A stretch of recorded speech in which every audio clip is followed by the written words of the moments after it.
ایران نے متحدہ عرب امارات پر ڈرونز اور بیلسٹک میزائلوں سے حملہ کر دیا۔ فاکس نیوز کے مطابق متحدہ عرب امارات کی وزارت دفاع نے بتایا ایران کی جانب سے آنے والے 2 بیلسٹک میزائل اور 3 ڈرونز کو فضائی دفاعی نظام نے تباہ کر دیا۔ ملبہ گرنے سے 3 افراد زخمی ہوئے۔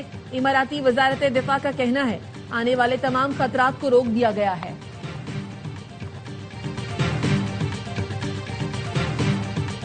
ایران اب متحدہ عرب امارات کو ہمسایہ ملک نہیں بلکہ دشمن ٹھکانے کے طور پر دیکھتا ہے۔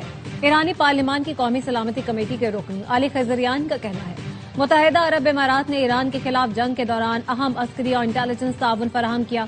متحدہ عرب امارات کو اب کسی بھی وقت اس بات کی توقع رکھنی چاہیے کہ جس طرح اربین میں دشمن کے اڈوں کو نشانہ بنایا جا رہا ہے اسی طرح امارات میں بھی موجود اڈوں کو نشانہ بنایا جائے گا۔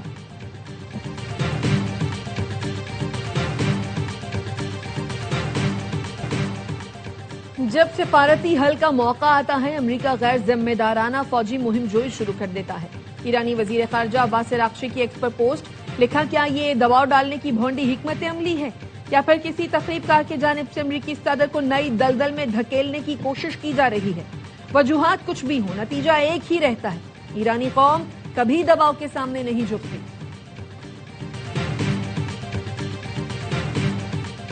ایران نے آبنائے ہرمز میں آئل ٹینکر اوشین کوئی پر قبضہ کر لیا۔ تسنیم نیوز کا کہنا ہے جہاز بارباڈوس کے پرچم تلے سفر کر رہا تھا۔ جہاز پر تیل کی برآمدات میں مداخلت اور ایرانی قوم کے مفادات کو نقصان پہنچانے کی کوشش کا الزام لگایا گیا ہے۔ امریکی فورسز کی جانب سے ضبط کشتیوں پر سوار پاکستانی اور ایرانی ملاحوں کی واپسی کی کوشش کر رہے ہیں۔ وزیر خارجہ اسحاق ڈار کا کہنا ہے سنگاپور کے وزیر خارجہ سے رابطہ کر کے پاکستانی اور ایرانی ملاحوں کی وطن واپسی کے لیے تعاون کی درخواست کی ہے جو اس وقت سنگاپور کے قریب سمندری حدود میں پہنچ رہے ہیں۔ اسحاق ڈار نے ایکس پر لکھا اس معاملے پر ایرانی ہم منصب عباس عراقچی کے ساتھ بھی رابطے میں ہیں۔ ایرانی شہریوں کی پاکستان کے راستے ایران واپسی میں سہولت فراہم کرنے کے لیے تیار ہے۔ ضبط کیے گئے جہازوں پر 11 پاکستانی اور 20 ایرانی ملاح سوار ہیں۔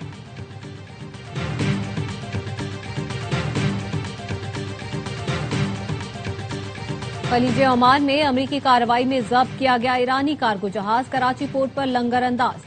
امریکی بحری جہاز USS سپروانس نے ایرانی جہاز کے انجن روم کو نشانہ بنایا تھا۔ جہاز EVM توسکا کو مرمت کے لیے پاکستان منتقل کر دیا گیا۔ جہاز کے عملے کو امریکہ نے پاکستان کے حوالے کیا جنہیں ایران بھیج دیا گیا ہے۔ امریکی صدر نے یورپی یونین کو تجارتی معاہدے کے لیے 4 جولائی کی ڈیڈ لائن دے دی۔ ٹیرف ختم نہ کرنے پر بھاری محصولات عائد کرنے کی دھمکی۔ ڈونلڈ ٹرمپ نے یورپی یونین سے کہا ہے امریکی اشیاء پر 0 ٹیرف کیا جائے۔ BBC کے مطابق یورپی پارلیمنٹ نے امریکہ سے تجارتی معاہدے کی مشروط منظوری دے دی ہے۔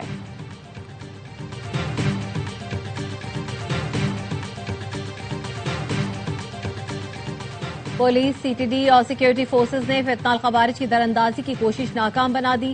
دہشت گردوں کے مارٹر گولے آبادی پر گرنے سے 6 شہری شہید 13 زخمی ہوئے۔ IG خیبر پختونخوا ذوالفقار حمید کہتے ہیں 100 سے زائد دہشت گردوں نے ہنگو زرگئی شناوری نریاب میں گھسنے کی کوشش کی۔ جھڑپوں میں دہشت گردوں کو بھاری جانی و مالی نقصان پہنچا۔ چین کا اپنے آئل ٹینکر پر حملے پر انتہائی تشویش کا اظہار۔ ترجمان چینی وزارت خارجہ کا کہنا ہے چینی آئل ٹینکر کو 4 مئی کو نشانہ بنایا گیا۔ ٹینکر پر چینی عملہ موجود تھا جن کے بارے میں کوئی اطلاع نہیں ہے۔ حملے کے بعد جہاز کے ڈیک پر آگ لگی۔ جہاز کی شناخت چائنا اینڈ کریو کے نام سے کی گئی۔ واقعہ خلیج میں مینا سکر کے قریب پیش آیا۔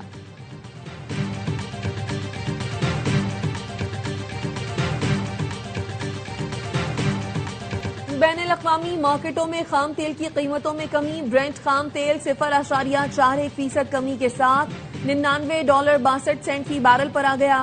امریکی ویسٹ ٹیکسس 0.76% کمی سے $94.05 فی بیرل پر ٹریڈ کر رہا ہے۔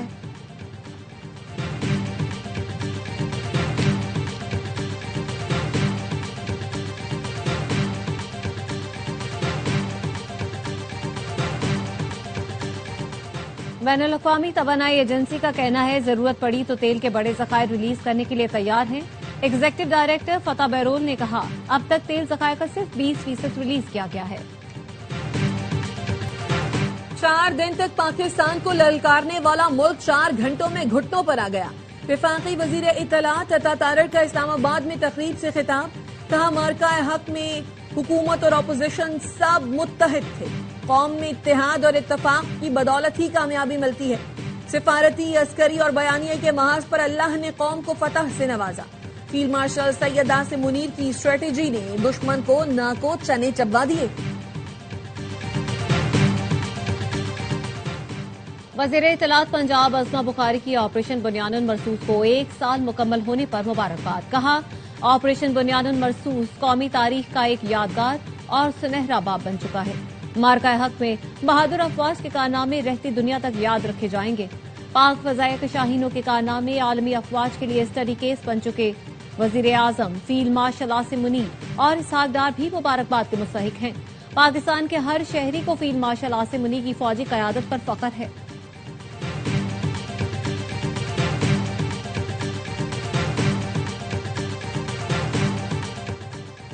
لاہور میں مسلم لیگ ڈون کے پارلیمانی بورڈ کا اجلاس، مریم اورنگزیب کہتی ہیں آزاد جموں و کشمیر کے 45 انتخابی حلقوں سے 210 امیدواروں کے انٹرویوز کیے، پارٹی صدر نواز شریف نے سینئر رہنماؤں کے ہمراہ امیدواروں کے انٹرویوز کیے، بورڈ ارکان کی مشاورت سے نواز شریف حتمی امیدواروں کے ناموں کا فیصلہ کریں گے۔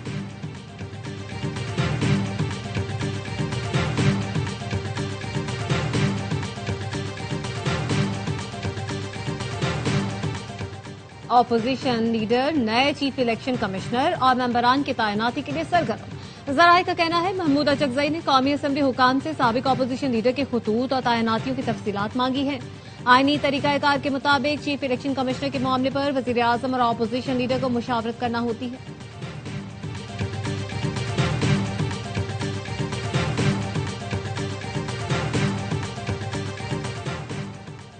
سندھ میں غیرت کے نام پر روبینہ چانڈیوں کا صفاقانہ قتل، سینیٹر نسیمہ احسان نے معاملہ سینٹ میں اٹھا دیا، کہا بھرے مجمع میں لڑکی کو گولیاں مار کر قتل کرنا بہیمانہ عمل ہے، قتل میں ملوث مجرموں کو سرے عام پھانسی دی جائے۔ پریزائڈنگ آفیسر شری رحمان نے معاملہ سینٹ کی انسانی حقوق کمیٹی کو بھجوا دیا، کہا غیرت کے نام پر قتل کے مجرمان کو سزا ملنے کی شرح صرف 5% ہے۔ مارکہ حق کو 1 سال مکمل، شہر شہر عوام کا پاک فوج سے اظہار تشکر، فیصل آباد میں پاک فوج کے شہداء سے اظہار یکجہتی کے لیے ریلی، ملتان میں خواتین نے یوم تشکر ریلی نکالی، سفتر آباد میں اسکول کے بچوں کی ریلی، پاک فوج کو خراج تحسین پیش کیا، بہاول نگر میں منعقدہ تقریب میں طلباء، اساتذہ، سول سوسائٹی، سرکاری اور عالمی افسران نے شرکت کی، چنیوٹ میں بھی پاک فوج سے اظہار یکجہتی کے لیے ریلی نکالی گئی، لیاقت پور، حافظ آباد اور پنڈی بھٹیا میں بھی ریلیاں اور تقاریب کا انعقاد، کوٹلی سے متصل لائن آف کنٹرول کے باسیوں کے حوصلے بھی بلند، کوئٹہ کے شہریوں نے بھی پاک فوج کو سلام پیش کیا۔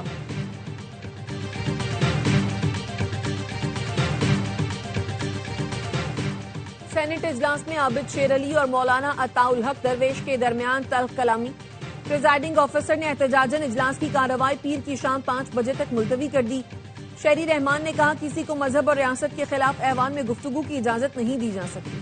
سینیٹر عابد شیر علی کا کہنا تھا پاک فوج کے جوان قربانیاں دے رہے ہیں، ماضی میں بیرون ممالک کے سربراہان فون تک نہیں سنتے تھے، امریکہ اور ایران کو مذاکرات کی میز پر بٹھایا ہے، پاکستان کا پرچم سربلند، بھارت دنیا کے سامنے شرمندہ ہے، داعش افغانستان سے آ کر ہمارے لوگوں کو نشانہ بناتی ہے۔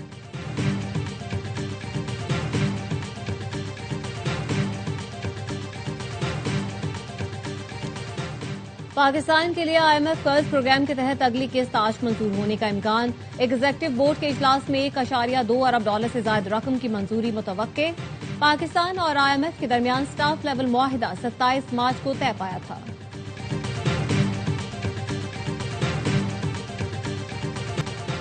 کراچی میں شدید گرمی کے باوجود طویل load shedding, North Karachi, Shadman town اور نصرت بھٹو کالونی کی بجلی صبح 9 بجے سے بند، کلیانہ ٹاؤن، بلدیہ، اتحاد ٹاؤن، اورنگی اور میٹروول کو بجلی کی فراہمی معطل، شہری کہتے ہیں مینٹیننس کے نام پر بجلی کی طویل بندش معمول بن گئی ہے۔ کراچی لسبیلا میں رینجرز اور واٹر کارپوریشن کی کارروائی، لسبیلا پل کے نیچے مرکزی لائن سے خفیہ سرنگ کے ذریعے پانی چوری پکڑ لی، 30 فیٹ گہرے ٹینک میں چھپی سرنگ کے ذریعے واٹر لائن سے براہ راست کنیکشن برآمد ہوا، ملزمان شکیل مہر اور ابراہیم کے خلاف واٹر کارپوریشن تھانے میں مقدمہ درج۔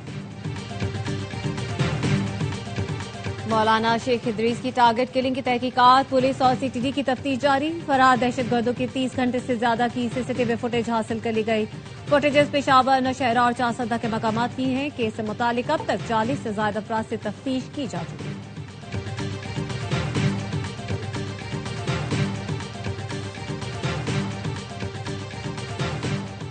نائب وزیر اعظم اسحاق ڈار کی داتا دربار پر حاضری، فاتحہ خوانی، ملک کی سلامتی، خوشحالی اور امت مسلمہ کے اتحاد کے لیے خصوصی دعا، ترقیاتی منصوبوں کا معائنہ کیا۔ اسحاق ڈار نے کہا حضرت داتا گنج بخش کا مزار امن، روحانیت، رواداری اور اسلامی اقدار کا عظیم مرکز ہے۔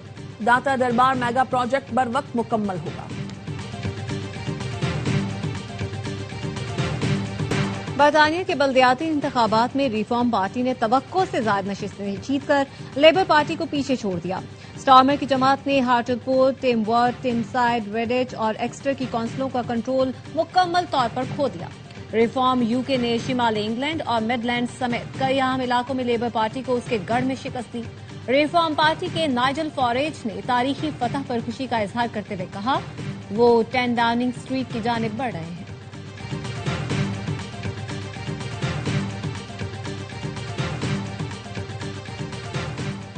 Chairman P C B Mohsin Naqvi کا بنگلہ دیش کا 2 روزہ دورہ۔ ایئرپورٹ پر بنگلہ دیش کے سیکریٹری خارجہ، سیکریٹری داخلہ، سی ای او بنگلہ دیش کرکٹ بورڈ ناظم الدین نے استقبال کیا۔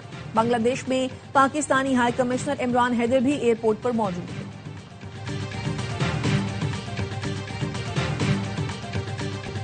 اور ڈھاکہ ٹیسٹ کے پہلے روز بنگلہ دیشی بلے بازوں کا راج، میزبان ٹیم نے 250 سے زائد رنز سکور کر لیے۔ کپتان نجم الحسن شنٹو کی شاندار سنچری، 101 رنز بنا کر آؤٹ ہوئے۔ شاہین عباس اور حسن علی کی ایک ایک وکٹ۔